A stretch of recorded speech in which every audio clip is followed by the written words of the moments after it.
السلام علیکم ورحمۃ اللہ تعالی وبرکاتہ۔ ناظرین اکرام، آج کا ہمارا سوال ہے، آج کا مسئلہ ہے، ایک ہمارے اسلامی بھائی نے شاہ جہاں پور سے سوال کیا ہے۔ سوال کیا یہ مفتی صاحب قبلہ کی بارگاہ میں اس سوال کو رکھتے ہیں۔ حضرت شاہ جہاں پور سے ایک ہمارے اسلامی بھائی ہیں، انہوں نے سوال کیا ہے کہ حضرت ہمارے یہاں پر مسجد میں امام کو لے کر کافی انتشار ہو گیا، اور انتشار کس وجہ سے ہوا ہے؟ بعض لوگ، ایک گروہ تو اس میں یہ بول رہا ہے کہ بھئی امام جو ہونا چاہیے وہ سید ہونا چاہیے، ہم سید کے پیچھے نماز پڑھیں گے، اور ایک جو گروہ ہے وہ جو پرانے امام ہے غیر سید، وہ کہہ رہے ہیں کہ جب ان کے اندر شرعاً کوئی خامی نہیں ہے تو ہم انہی کو امام بنائیں گے، یہی امامت کریں گے۔ اب یہ ہمارے اسلامی بھائی کا خلاصہ کلام یہ ہے، انہوں نے کہا ہے کہ حضرت امامت کے لیے کیا سید کا ہونا ضروری ہے؟ غیر سید امامت نہیں کر سکتا؟ کیا کہیں پر جو ہے امامت کے مسائل میں یہ امام کے لیے شرط ہے کہ وہ سید ہو، غیر سید امامت نہیں کر سکتا؟ کیا حکم ہے اس کا عند الشرع؟ وعلیکم السلام ورحمۃ اللہ تعالی وبرکاتہ۔ الجواب بعون الملک الوہاب، اللہم ہدایت الحق و ثواب۔ دیکھیے، ہم سب مسلمان ہیں اور ہمارے لیے اسلامی جو قانون ہیں وہی کافی ہیں، اور ان کے علاوہ ہمیں ادھر ادھر یا اپنی مرضی کے مطابق قانون بنانے کی کوئی گنجائش اور اجازت نہیں ہے۔ جی، اسلام میں افراط اور تفریط یہ دونوں چیزیں جائز نہیں ہیں، بلکہ اسلام اعتدال پسند ہے، اور اسلام نے جو قانون بنائے ہیں وہی ہمارے لیے بہتر ہیں، اسی میں اور انہی قوانین میں ہماری امن اور سلامتی ہے، وہی ہماری امن و سلامتی کا ضامن ہے۔ جی، تو شریعت مطہرہ نے جو امامت کے شرائط بتائے ہیں ان میں ایسی کوئی شرط نہیں ہے کہ شریعت نے کسی قبیلے کے تعلق سے بتایا ہو کہ اس قبیلے والے جو حضرات وہ امامت کے زیادہ مستحق ہیں، یا برادری کے تعلق سے شریعت نے کسی کو فوقیت اور برتری دی ہو کہ فلاں برادری کے، مغل برادری کے ہیں، اور یا پٹھان برادری کے یا سید برادری کے حضرات جو ہیں امامت کے زیادہ مستحق ہیں۔ ایسا کچھ نہیں ہے، بلکہ ہماری عوام کا جو جاہل اور لا علم طبقہ ہے وہ اپنی طرف سے اس طرح کی شرطیں، فضول شرطیں رکھتا ہے، تو عوام کی جو ہے شرطوں کی وجہ سے یہ شرعی شرطیں نہیں کہلائیں گی، نہ ہی ان کو کوئی اہمیت دی جائے گی، نہ ہی ان کو شرعی شرط سمجھا جائے گا۔ ہاں یہ چیز ہے کہ اگر ہمیں کوئی سنی صحیح العقیدہ عالم مل رہے ہیں اور اس کے بعد جو ہے وہ سید بھی ہیں، بہت اچھی بات ہے، بے شک۔ لیکن شریعت نے ایسا کچھ نہیں کہا ہے، بلکہ دیکھیے شریعت نے جو شرطیں رکھی ہیں وہ الگ ہیں۔ سرکار صدر الشریعہ، فقیہ اعظم ہند، مصنف بہار شریعت، مفتی امجد علی اعظمی علیہ رحمت و رضوان، بہار شریعت جلد 3 صفحہ 561 پر تحریر فرماتے ہیں جو امامت کے شرائط ہیں، اور میں پہلی شرط یہ ہے کہ سنی صحیح العقیدہ مسلمان ہو امام کے لیے سنی صحیح العقیدہ مسلمان ہونا ضروری ہے۔ سنی صحیح العقیدہ مسلمان کے علاوہ کوئی اور ہے تو وہ لائق امامت نہیں ہے۔ دوسرا یہ ہے کہ بالغ ہو، امام کا کیا ہے؟ بالغ ہونا ضروری ہے۔ تیسرا یہ ہے کہ عاقل ہو، یعنی عقل مند ہو، امام کا عقل مند ہونا ضروری ہے۔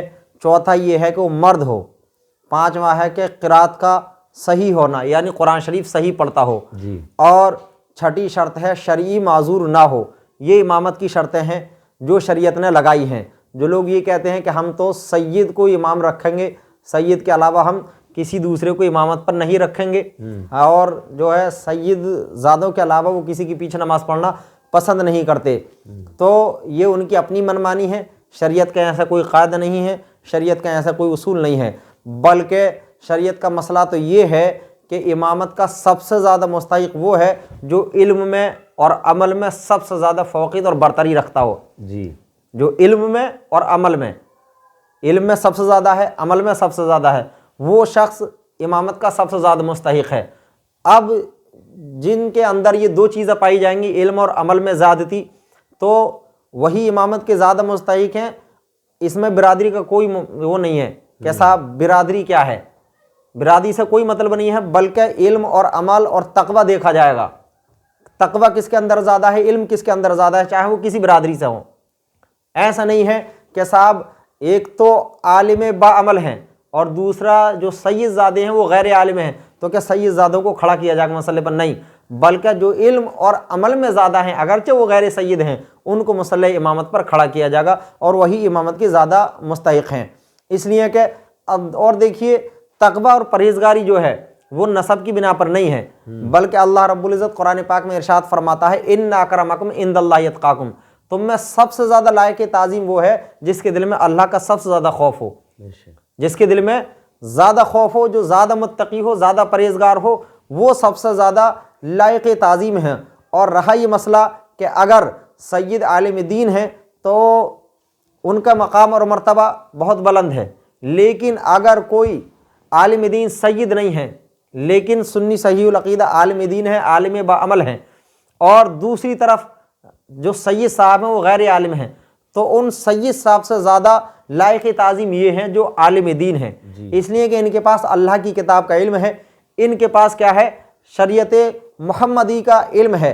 اور قرآن پاک میں اللہ ارشاد فرماتا ہے قل هل يستوي الذين يعلمون والذين لا يعلمون، کہ پڑھے اور ان پڑھ برابر نہیں ہو سکتے، یعنی عالم اور غیر عالم برابر نہیں ہو سکتے۔ اللہ رب العزت دوسری آیت میں ارشاد فرماتا ہے یرفع اللہ الذین آمنوا منکم والذین اوتوا العلم درجات، کہ اللہ رب العزت مومنوں کے درجے بلند فرمائے گا، ان میں خاص کر علماء کے، خاص کر علماء کے اللہ رب العزت درجے بلند فرمائے گا۔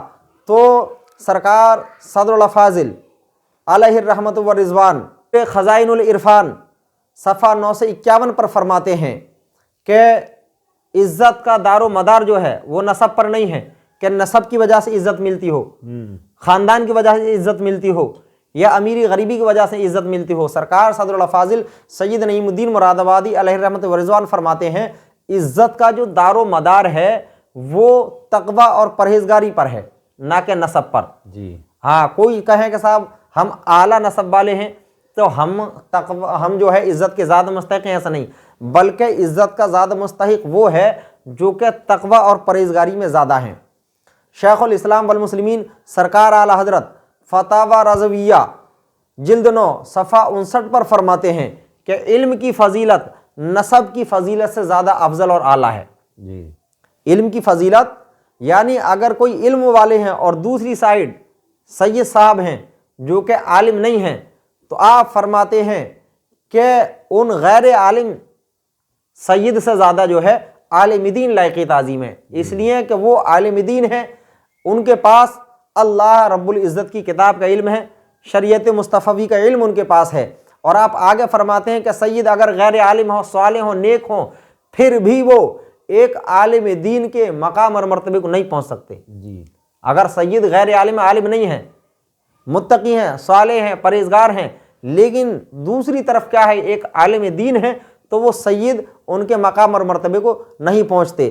اور یہی رد المحتار جلد 6 صفحہ 775 پر ہے، اور اسی طرح تنویر الابصار اور در مختار جلد 10 صفحہ 522 پر ہے، اور فتاوی خیریہ جلد 2 صفحہ 220 پر بھی یہی ہے، اور فتاوی رضویہ جلد 19 صفحہ 22 پر سرکار اعلیٰ حضرت فرماتے ہیں بے شک سنی صحیح العقیدہ عالم دین، سنی صحیح العقیدہ عالم دین کو ہر غیر عالم پر مطلقاً فضیلت حاصل ہے۔ سنی صحیح العقیدہ عالم دین کو ہر غیر عالم پر مطلقاً فضیلت حاصل ہے۔ اب وہ غیر عالم چاہے سادات سے ہوں، چاہے جو ہے مغل خاندان سے ہوں، پٹھان برادری سے ہوں، مطلب کسی بھی برادری سے ہوں، اگر وہ غیر عالم ہیں تو سنی صحیح العقیدہ عالم دین کو ان پر فضیلت اور فوقیت حاصل ہے۔ سرکار اعلیٰ حضرت علیہ رحمت و رضوان نے فرمایا ہے۔ اور اسی طرح فتاوی فیض الرسول میں ہے جلد 2 صفحہ 477 پر، اور کنز العمال کی حدیث ہے، نبی پاک صلی اللہ علیہ وسلم نے علماء کے بارے میں بڑی بڑی حدیثیں بیان فرمائی ہیں۔ اللہ کے رسول صلی اللہ علیہ وسلم نے ارشاد فرمایا کہ علماء جو ہیں یہ انبیاء کے وارث ہیں، علماء انبیاء کے وارث ہیں۔ کنز العمال جلد 10 صفحہ 87 پر یہ حدیث ہے کہ علماء انبیاء کے وارث ہیں، اور نبی پاک صلی اللہ علیہ وسلم نے ایک حدیث میں یہ بھی ارشاد فرمایا ہے کہ جس نے ہمارے علماء کا حق نہیں پہچانا وہ ہم میں سے نہیں ہے۔ یہ بھی کنز العمال کی حدیث ہے۔ تو نبی پاک صلی اللہ علیہ وسلم نے فرمایا کہ علماء انبیاء کے وارث ہیں، اور فتاوی فیض الرسول میں بھی یہ حدیث موجود ہے۔ کنز العمال جلد 10 صفحہ 80 کی حدیث ہے کہ جب قیامت قائم ہوگی، قیامت کا دن ہوگا، تو اس دن علماء کی جو قلم کی روشنائی ہے وہ شہیدوں کے خون سے تولی جائے گی، وزنی کی جائے گی۔ تو آقا دو عالم صلی اللہ علیہ وسلم نے ارشاد فرمایا کہ شہیدوں کے خون سے زیادہ علماء کے قلم کی روشنائی وزنی ہوگی۔ یہ نبی پاک صلی اللہ علیہ وسلم کی حدیث ہے، اور تفسیر کبیر جلد 1 صفحہ 282 پر ہے، اور فتاوی فیض الرسول جلد 2 صفحہ 61 پر ہے۔ یہ حدیث ہے کہ نبی پاک صلی اللہ علیہ وسلم نے ارشاد فرمایا، عالم بنو یا ان سے علم حاصل کرنے والے بنو، یا ان سے محبت کرنے والے بنو، یا ان کی بات سننے والے بنو، پانچواں مت بننا ورنہ ہلاک ہو جاؤ گے۔ لیکن بہرحال آج ہم یہ دیکھ رہے ہیں کہ قوم علماء سے دور بھاگ رہی ہے، نئے نئے بہانے تلاش کر کے۔ اب دیکھیے یہ بھی ایک بہت بڑی مصیبت علماء کے سامنے آ کر کے کھڑی ہو گئی ہے کہ ہر معاملے میں ہم جو ہے اپنی رائے کو ترجیح دیتے ہیں، علماء کے مقام اور مرتبے کو ہم ترجیح نہیں دیتے، ہمیں صرف اپنی منمانی چاہیے۔ اور دوسرا مسئلہ یہ اتنی تیزی کے ساتھ بڑھ رہا ہے، مفتی عمران حنفی صاحب کی بھی میں تقریر سنا، وہ بھی ایک تقریر میں فرما رہے تھے کہ ایسا لگتا ہے جیسے فرضی سیدوں کی باڑھ آ گئی، طوفان آ گئی، اور یہ حقیقت ہے۔ اور اس میں قصوروار ہماری عوام ہے، اس لیے کہ عوام نے اس چیز کو فرض سمجھ رکھا ہے، واجب سمجھ رکھا ہے۔ وہ یہ سمجھ رہی ہے ہماری عوام کہ سید کے علاوہ کسی کے پیچھے نماز ہی جائز نہیں ہے، معاذ اللہ رب العالمین۔ تو ہماری عوام کے جاہل طبقے کی وجہ سے یہ بیماری ہمارے جو ہے نام نہاد مولویوں میں خوب تیزی کے ساتھ پھیل رہی ہے کہ برادری سے بڑی ہے وہ بھی اپنے آپ کو سید کہلا رہا ہے، نائی ہے وہ بھی سید کہلا رہا ہے، دھوبی ہے وہ بھی سید کہلا رہا ہے، تیلی ہے وہ بھی سید کہلا رہا ہے، شیخ زادہ ہے وہ بھی سید کہلا رہا ہے، اور فقیر برادری کے تو آدھے لوگ سید کہلا رہے ہیں۔ اس میں قصوروار ہماری عوام کا جاہل طبقہ ہے، جو ان فرضی سیدوں کے طوفان آئے ہیں، فرضی سیدوں کی جو باڑھ آئی ہے، ان کے جو سیلاب آئے ہیں، ان میں ہماری عوام قصوروار ہے۔ اس لیے کہ اگر چھوٹا سا بھی پروگرام ہوگا تو تلاشیں گے کوئی سید ہو، کیا سید کے علاوہ کوئی قوم کی اصلاح نہیں کر سکتے؟ یہ کہاں لکھا ہے؟ نہ تو کہ قرآن کی کسی آیت میں ہے کہ صرف سید ہی نماز پڑھا سکتا ہے، نہ ہی اللہ کے رسول صلی اللہ علیہ وسلم کی کوئی حدیث ہے کہ سید کے علاوہ کسی دوسرے کے پیچھے نماز نہیں ہوگی، نہ ہی فقہائے کرام کا کوئی ایک بھی مسئلہ ہے ایسا کہ فقہائے کرام نے کسی ایک مسئلے میں یہ لکھا ہو کہ امامت کا مستحق صرف اور صرف سید زادہ ہے، ایسا کہیں نہیں ہے۔ لیکن اس کے باوجود ہماری عوام کا جاہل طبقہ علماء سے بے اعتنائی برتتے ہوئے فرضی سیدوں کو اتنا انہوں نے وقار دیا، حالات ایسے بن گئے ہیں۔ بتائیے اب یہ جو شاہجہاں پور والے تھے، انہوں نے یہ مسئلہ رکھا ہے، اگر میں یہ سمجھتا ہوں آنے والا امام صحیح النسب سید ہوتا تو کبھی بھی ایک جو ہے سابق امام کی موجودگی ماننے کی کوشش نہیں کرتا۔ جو موجودہ امام ہیں ان کی موجودگی میں مصلی امامت پر آنے کی کوشش ہی نہیں کرتے۔ ایک سنی صحیح العقیدہ عالم کو بھی یہ چیز زیب نہیں دیتی، سید تو دور کی بات ہے۔ لیکن بتائیے لوگ اپنے آپ کو سید کہتے ہیں، حق مار رہے ہیں، انہیں یہ شعور اور یہ تمیز نہیں ہے کہ امامت کے شرائط کیا ہیں، بس عوام کی جی حضوری۔ تو بہرحال ان چیزوں سے ہمیں بچنا چاہیے۔